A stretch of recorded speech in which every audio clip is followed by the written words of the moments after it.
The Rivalry Series is a series of games between the United States and Canada, hosted by both the US and Canada, so we alternate where we go and play. It's a best-of-7 series in front of our home crowds. The Rivalry Series, to me, is extremely special.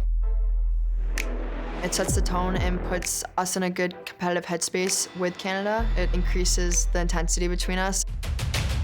It's always obviously a battle when we meet them at Worlds, but it keeps it competitive, I would say. And that's what keeps the rivalry going between us. I mean, I would say we have a consistent tone set always, is we want to win and we want to beat up on Canada. Especially if, we drop a game, we're not happy about that. So going into Worlds, it definitely helps build up that rivalry. For the older players, it's always an honor to put the jersey on and play against Canada. And for the younger players, it's massive and pivotal for them to gain experience against Canada. It's a good barometer for us in many ways to be able to play against our sisters from the north, if you want to call them that.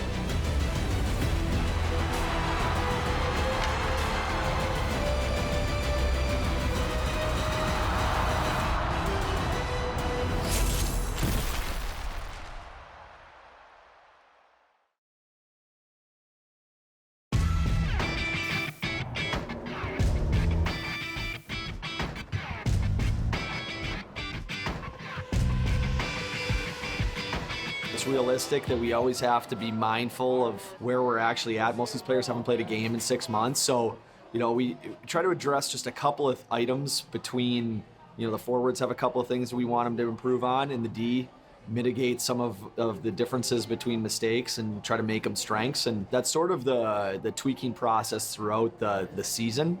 And then we'll start to be a little bit more invasive as we're together for a stretch of time once April comes around.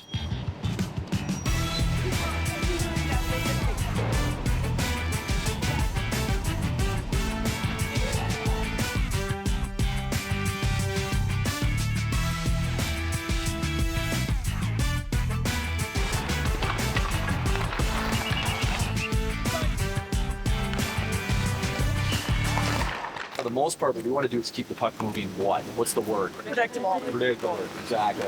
So if we're going this way, we're good with keeping this thing moving. So forward, D goes back and she's wheeling, things start to shut down on her. We're good to put this into the battle over here. All right, does that make sense? All right, so white, you guys will be on the breakout first. Blue and yellow, you'll be on the forecheck. It's that same mindset of our D just haven't seen pressure for 6 months. So just want to get that idea. It doesn't have to be perfect.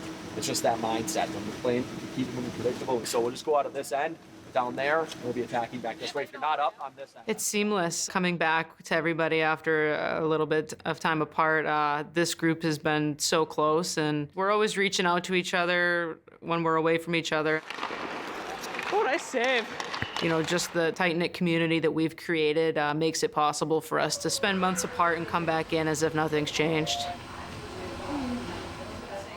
All right, let's see the form. Okay. What pitch are you throwing? A 2. Curveball into the window. Okay. Curveball into the window.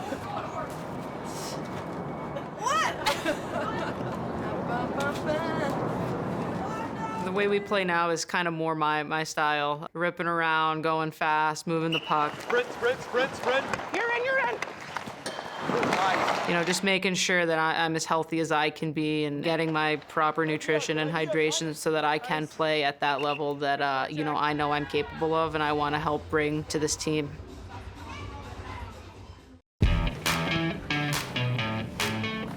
Carrie is our nutritionist, and she is also the glue to our team. She keeps us fueled, she keeps us hydrated. We know that she knows so much about her field, and you can go to her with any question or any concern, and she's gonna have an answer. If she doesn't, she's gonna go find an answer for you. Everybody's so comfortable with her, and she just does an amazing job. So my work with This team really varies a lot day to day, event to event, sometimes hour by hour. One is the food service component, so leading up to tournaments, camps, we're planning all the menus, communicating with hotels and venues, ordering as far as all of our supplies, our supplements, our testing tools. And then there's the individual player need component, where I'm often communicating with our athletic trainer, team doctor, other people in the medical and performance staff to make sure that player needs are met. So we're at the grocery store, and we're stocking up on items for fueling stations. So we do one at the rink, we do one at the hotel or wherever we're staying, and just try to keep them stocked up with things to eat in between team meals. It's coming up with a combination of basically carb and protein items for the most part, and within that, a lot of variety. So trying to hit things that meet individual preferences, things that meet allergen needs, or quick digesting, slow digesting, things that feel good in the stomach, get to the muscles quickly. It's always my goal to get out of there without using a single plastic bag. At least once a trip, there will be a comment from a stranger just in awe of the volume that we have, or wow, you must be feeding an army. That's a popular one. Master the art of pushing 2 carts at one time, or pulling in other support people to help us with our shopping and loading and unloading. So it's typically a full team effort to get the grocery shopping done. We're here at the rink. It's like art, trying to figure out where it all goes. She is like that presence, that bundle of like energy that just like gives you like love and a smile and just amazingness, all while like balancing like her job here to make sure that we're always fed, always nourished, and have all the right nutrients that we need either pre, post, or during a game. She'll send you documents, anything you need to know. Like, she's there and she's always there to answer questions. And we have a lot of girls on this team who are either gluten-free or they don't eat fish or all those things. And she does such a great job of managing that. I don't know how she does it because it is a tough task, especially feeding this many girls who are like very hungry humans. The athletes themselves have been an enormous source of inspiration for me. I'll never forget my first event with USA Hockey and just being completely blown away at the strength physically, but also was a side of females and female athletes I had never seen before. We don't want them to be slower or, 1/2 a second behind their opponent. We don't want nutrition to be a limiting factor.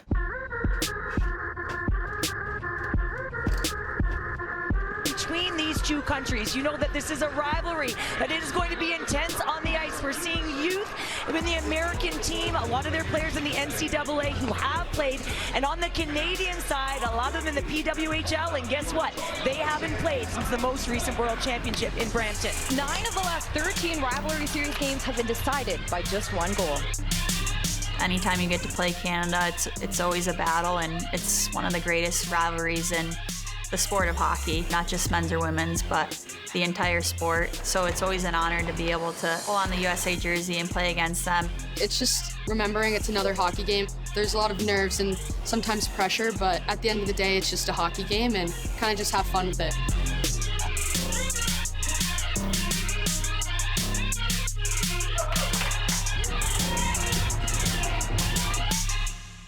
Canada, United States kicking off brand new Rivalry Series. Both teams going to work with their top lines. Feeds it to Brianne Jenner. Here comes Jenner down the right side. Jenner trying to feed and behind Harmon. Aaron Frankel able to play it to the corner. Bourbonnais can't beat Janicki. Janicki finds Carpenter. Out in front. Bilko with an early chance. Rattray now. She'll chip it in. Rattray another chance out in front. Eldridge! Huge save by Aaron Frankel. Here it comes, Abby Murphy the other way. Murphy to the backhand. Huge save, another chance. Hilary Knight cashes in. The 34-year-old from Sun Valley, Idaho, opening the scoring for the United States. Under 10 seconds to go in that first period. All right, how's it feeling? I think that what we started to see was a comfort level, which is understandable. It's an older, mature group over there. They got a lot of frames. What we need to do is make sure that we continue to wear them down with stops and starts. I was really proud of the way we played. We had a lot of really, really good things that period. So special teams, power play, outstanding. Second period, let's be mindful of changes and be ready to roll them over. Okay, three. Another collision. Out in front, Jenner, all the long shots. They made a rebound chance. She scores. Brianne Jenner ties it up. Heise will try. She'll turn back. Gilday will pick it up. Low shot out in front of chance. Open net. She scores. Taylor Heise makes it a 2-1 game for the United States.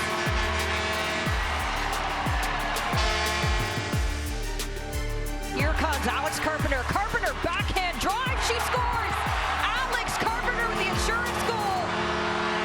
United States closing things out at home, taking the lead for game 1 of the Rivalry Series.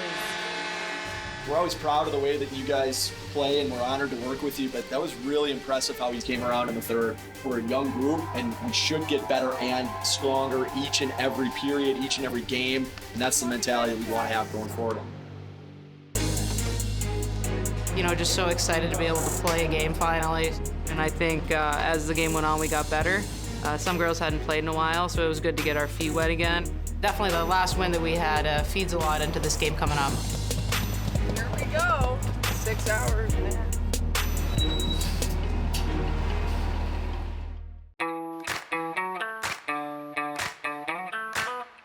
Woke up in beautiful LA. Our hotel is right by the beach, so it's really nice to wake up to. And then a quick practice day before game, so not too long. Keller is typically on aux. She's kind of our music guru, and she's actually recently been converted into a Swiftie, so we get a lot of Taylor on aux, which I'm really happy about. My walk-off song from the bus is Delicate, so I got my AirPods in and I'm like jamming, usually Taylor Swift, but then it's awesome when we get to warm up to that too, but maybe not as much for game days as practice. With Keller, everyone kind of respects her music choice, so if she's playing Taylor Swift, we're safe, but maybe if I were to go on aux and I played Taylor Swift, people would be like, oh my God, it's just Lacey playing Taylor Swift, like, be quiet.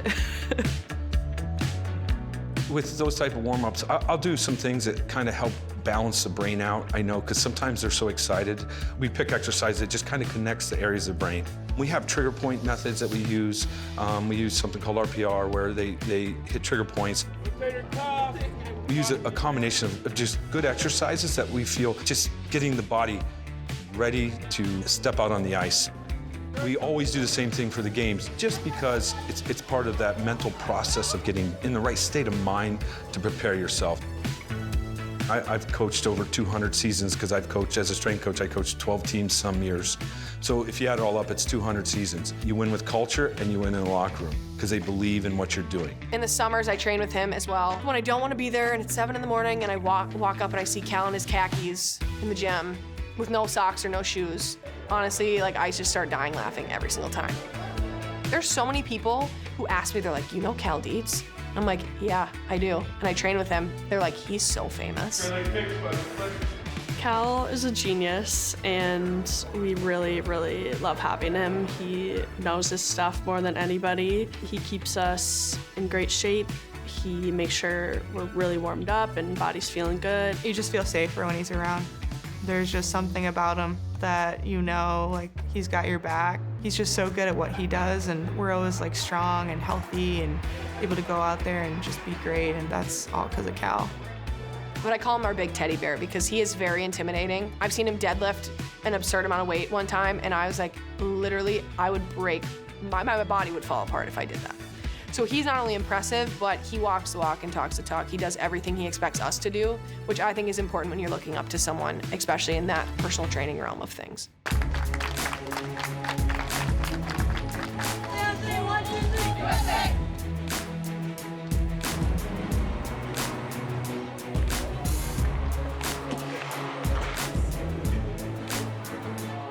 Question.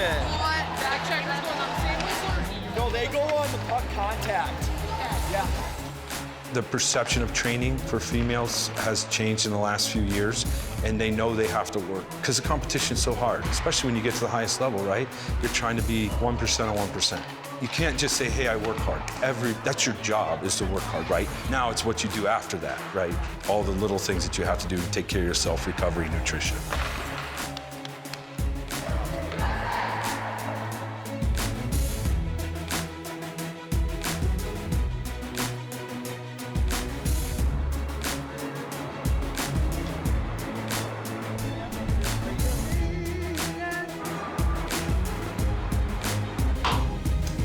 I'm making game day energy bites. These are oats, peanut butter, honey, cinnamon, some sort of chocolate. It's a game day tradition. They have good nutritional composition, but I think it's much more valuable because it's a tradition now. Yes. Forgot them at a very important time. I left them in the Olympic Village fridge on game day in Beijing. Luckily, the team was a good sport about it. I think I was the most upset out of anybody, but I never forgot them again. So these go out when we get to the rink for pregame warm-ups. Everybody kind of has their own little way. Some people come and take a cup, kind of hoard their stash. Others will kind of come graze, grab one at a time, come back. To me, there's direct benefits of having good body image and not being too restrictive with your eating habits. We get those types of questions all the time. What does a hockey player look like? What is their body fat supposed to be? And my answer is really just the best version of themselves. The messages that women get are that you should eat less, you should be smaller, you should watch what you're eating, you know, that diet culture mindset. And all women, athletic women, elite athletes deserve to take up space in this world and deserve to be strong and powerful and nourish and fuel their bodies. And that's a huge area that I'm super passionate about.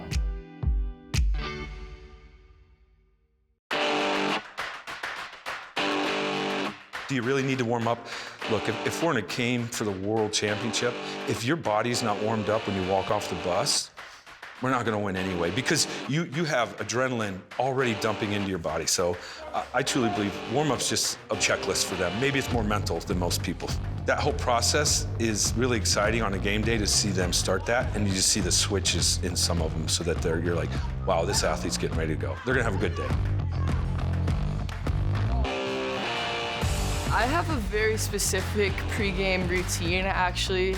If anybody ever watches me during warm-ups, I do pretty much the exact same warm-up every game. I'm always signature move. I put a little puck on top of the net and pop it off. Try to get that in one try, but sometimes it takes a couple more than one try.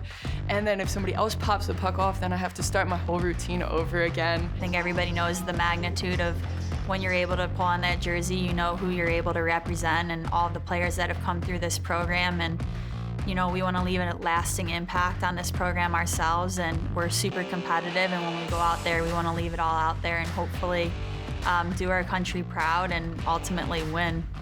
I just think it's important that we get to come together and play some actual games before the World Championships. You know, this is really, really competitive. I go home with so many bruises after these games, but it's worth it. We have so much, not only tension and rivalry between the two, but it's so competitive and so physical that I feel like if you hadn't watched women's hockey and you watched our game, like you'd be kind of flabbergasted about how it goes.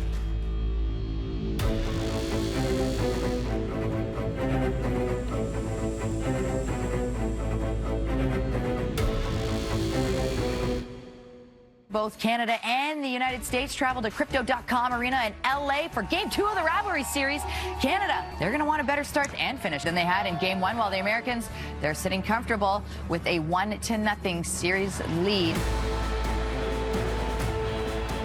Rose Waits looks center in front. Philly with a chance. She holds shot. Hensley will make the stop.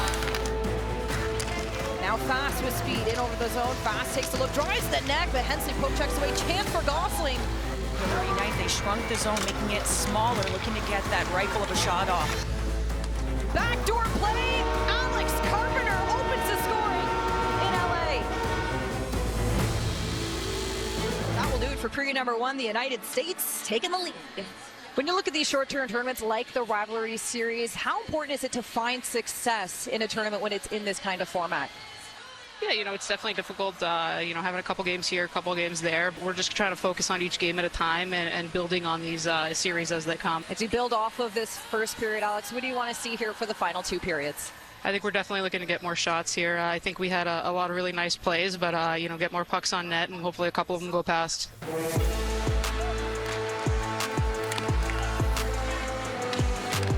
Stacy over the blue line has O'Neill. Stacy shoots, she scores! A shorthanded goal by Laura Stacy ties it up. Navratilova in Canada-USA rivalry. Turnover chance, Britta Curl. She scores! Straight off the turnover, Britta Curl makes it a 2-1 game for the United States.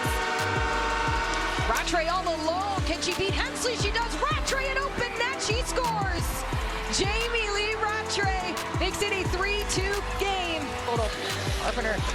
It'll capitalize it off a stick in front. Gabby Hughes. A 5-2 victory in LA, up 2-0 in this year's Rivalry Series. And that young woman right there did not do shabby, Gabby.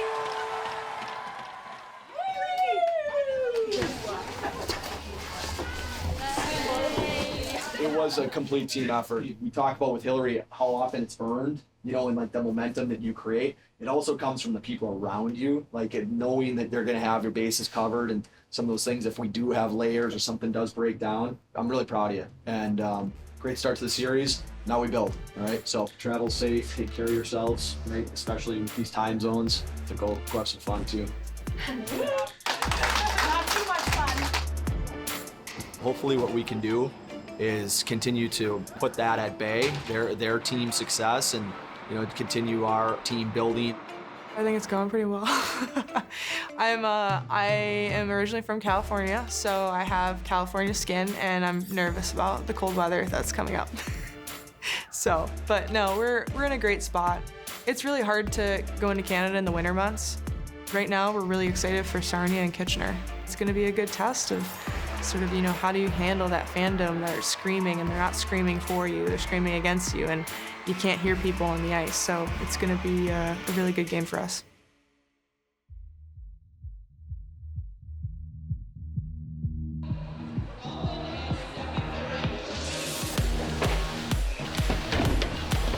I don't care what the refs are doing. I don't care what their players are doing. We just got to put our nose down and work.